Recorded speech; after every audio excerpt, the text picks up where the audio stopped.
Pero ito, totoong tanong ha. Marami kang naging girlfriends o mangilan-ngilan lang? Ano lang, dalawa pa lang po. Dalawa? Opo. Seryosong relasyon yan? Seryoso? Matagalan? Di naman. Hindi, months lang. Months. Ay, ba't mabilis lang? Ba't mabilis? Nagsasawa ako agad. Ay!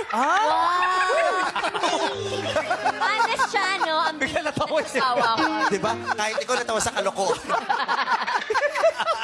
Yung mukha niya. Ulitin mo ha. Tatawa. Oh, tanong ulit ni Kim Chiu, bakit ang bilis? Sasagot mo ulit yun ha. Bakit ang bilis? Ano, nagsasawa kasi ako agad. Ba't di mo kaya? Ba't di mo kaya seryoso? Hindi, seryoso. Oo. Nagigigil ako sa... Oh, pit-pitin. Gagawin kong 13 lick yung santo. Nakakatuwa ka, no? Ang lapad ng baba mo, tsaka liig, no? Ang taas ng bibig. Parang pwede pang... pwede pa... Tuwa na? Di ba? Anong maipagmamalaki mo sa mundo? Itsura, wala nang ibang sagot. Yung, ano ang lamang mo pagdating sa itsura dito kay Aki? Kaya Aki, Oo. pwedeng manakit pagka ano.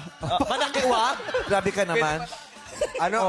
Sa dami ng problema sa mundo, lalo na dito sa Pilipinas, ano sa tingin mo maitutulong ng kagwapuhan mo? Kainin mo yung dolo mo.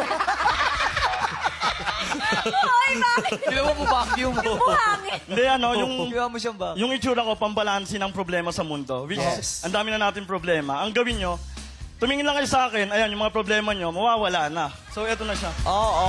Wow. Di ba? Kasi may mga tao, di ba, pag may pinagdadaanan ka, laki ng problema mo, may mga muka na pag nakita mo, ay, mas malaki yung problema niya.